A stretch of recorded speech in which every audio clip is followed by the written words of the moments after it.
Good morning, gang. Happy Monday morning. Well, here we are, 18 hours till the first polls open.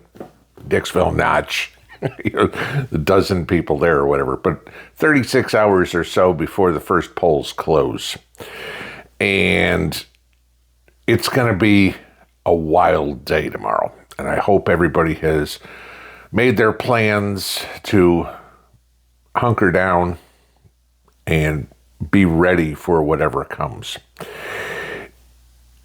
We don't know, but this may be one of my last videos ever. This could be one of the days that the last videos of a lot of people are made. This could be one of the days that Twitter or Facebook doesn't exist anymore. Those are the stakes for a lot of us in this election. It's not the most important issue, though I'd say it's highly important. Obliterating the Constitution, Kamala Harris's plan. Well, we have to get rid of the First Amendment, and we have to get rid of the Second Amendment, and we have to get rid of the Fifth Amendment, and we need to write the rules of Marxism, the Communist Manifesto, rather than the U.S. Constitution.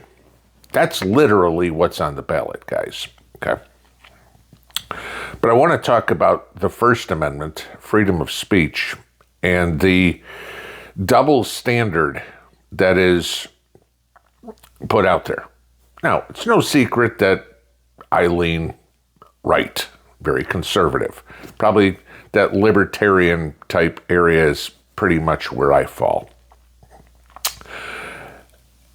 But you look at all the comments that are coming out of Kamala Harris's mouth, okay, or Tim Wells's mouth. I mean, this isn't somebody interpreting what they're saying. This is what they're actually saying, is that we need to stop misinformation. Remember a year and a half ago or something where Biden put that department together to stop misinformation? Yeah, it lasted, about 2 weeks or whatever. And then they realized that the woman that Biden had put in charge of it was lying hysterically all over her social media, but yet she was the one who was in charge of misinformation. It brings up the question of who's going to be in control of determining what is misinformation and disinformation.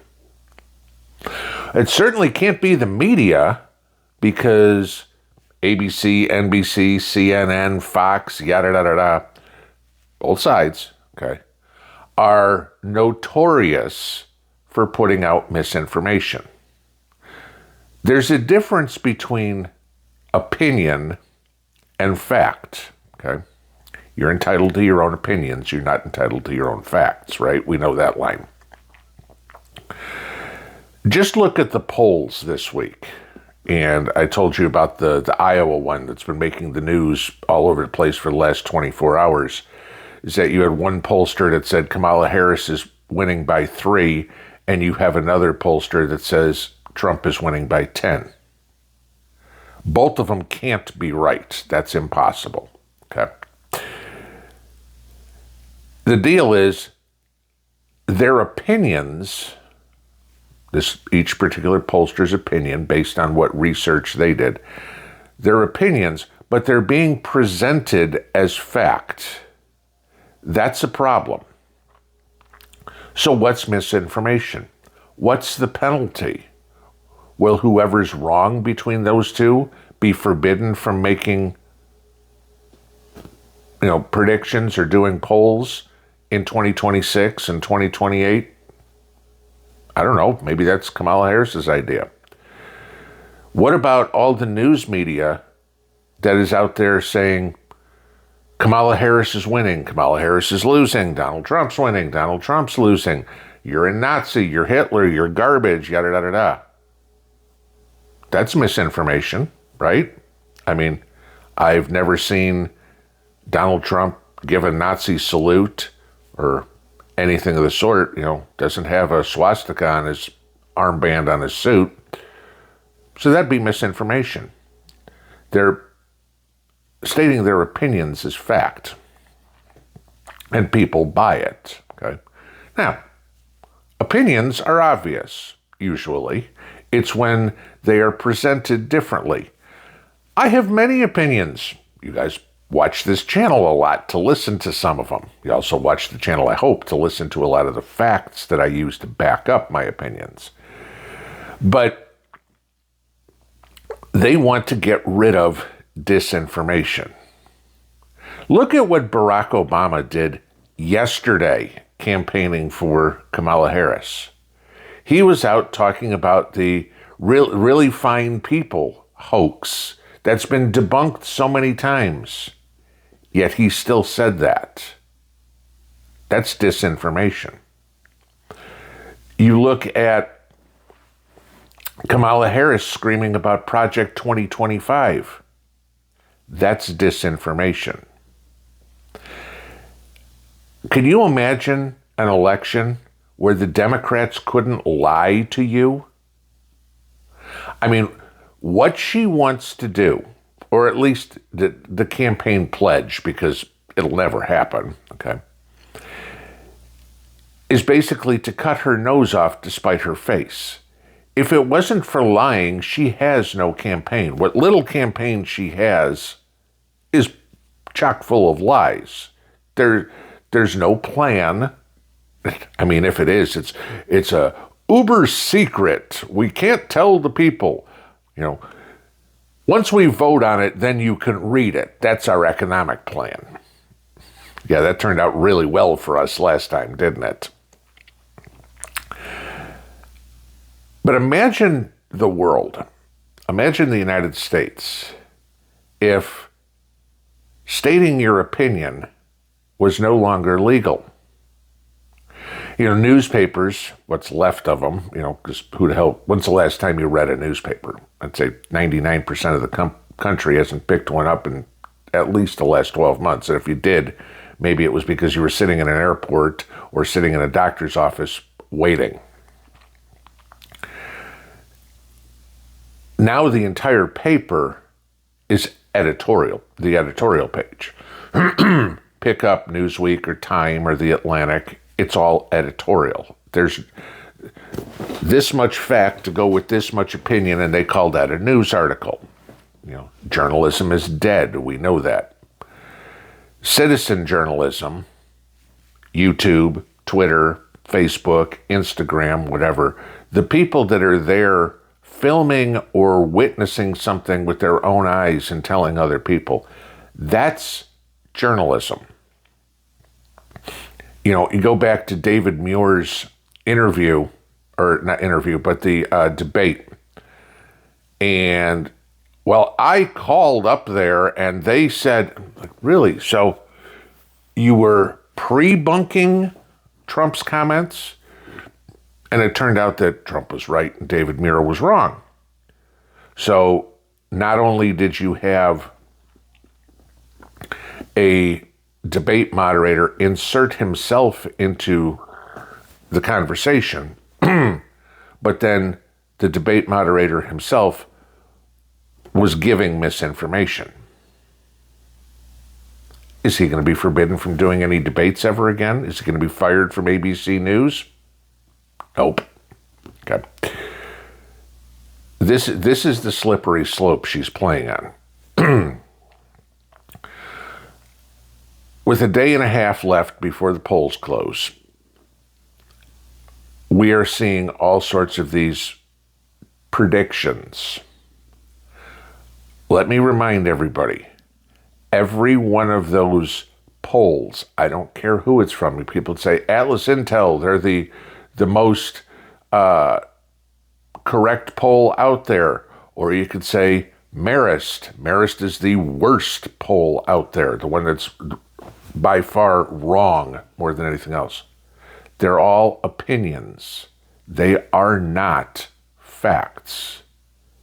A lot of them are putting out misinformation on purpose. I hate to tell you this. This is what they're doing.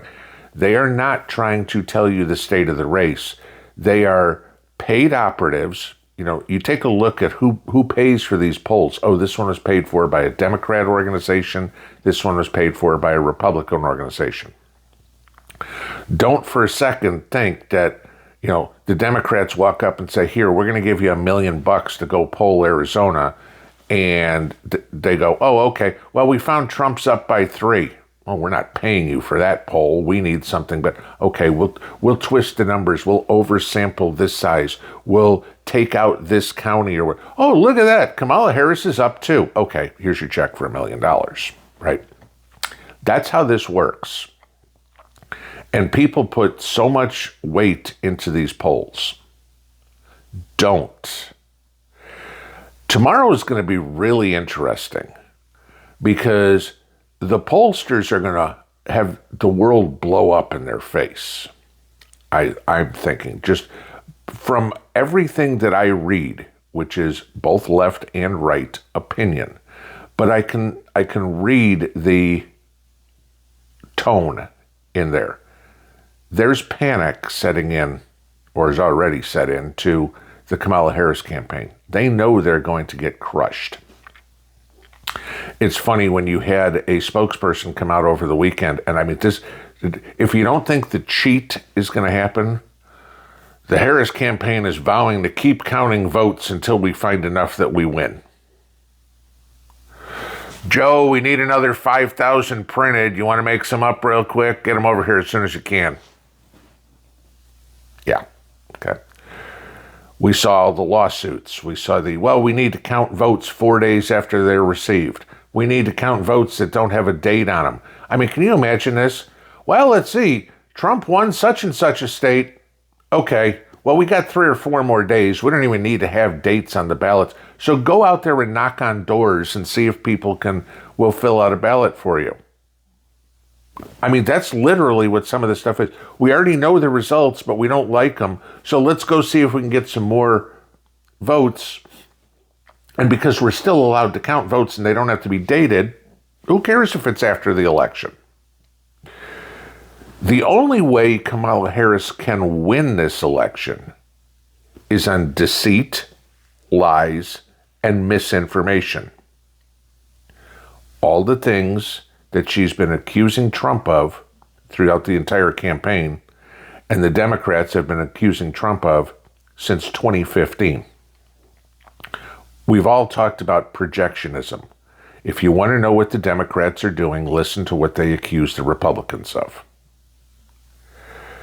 The only way we're going to stop the steal, stop the cheating, is by getting out and voting. I said this on Twitter last night. If you don't think it's worthwhile voting, you live in a deep blue state.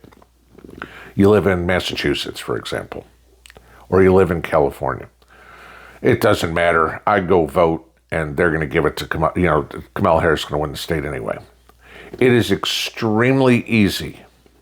You can do this in about 30 seconds to go online and see everybody who has already turned in a vote in your neighborhood. Don't think, or anywhere in the country if you want, don't think that both campaigns don't know that. This is how they do their door knocking. Oh, we know these addresses have already voted. We don't have to knock on the door. This one hasn't voted yet. Go knock and talk to the people. Here's the other thing, though. You want to find a bunch of fake ballots? Oh, 123 Main Street, 124 Main Street, they've already voted. Joe Smith, who's at 125 Main Street, he hasn't voted yet. Cool. Joe Smith, 125 Main Street, Kamala Harris, submit ballot. We don't check signatures. We don't check for ID. Joe says, I didn't vote. But the Kamala Harris campaign says, yeah, you did. We took care of it for you. Misinformation, lie, cheat, steal. They've already said they will do whatever it takes. They'll keep counting votes until they win. They'll keep creating votes until they win. It's up to us to make sure that they can't do it. Do not let them have the ability to steal your vote, to vote for you, because they will do it. They're at win at all costs. The New World Order, the socialist World Economic Forum groups, know they're done if Trump's elected. when you get a cornered animal, they're very dangerous. They will do whatever it takes to survive. That's where the Harris campaign is, one day before the election. And we have to make sure we're ready for that.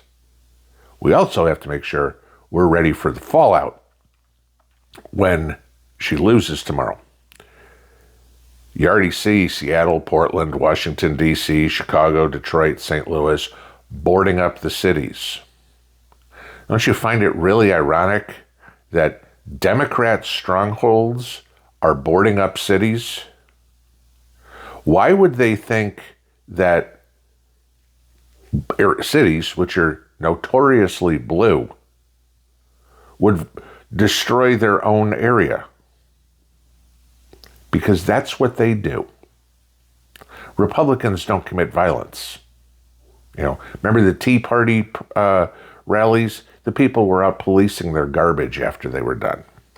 They weren't burning squad cars and stealing Nikes.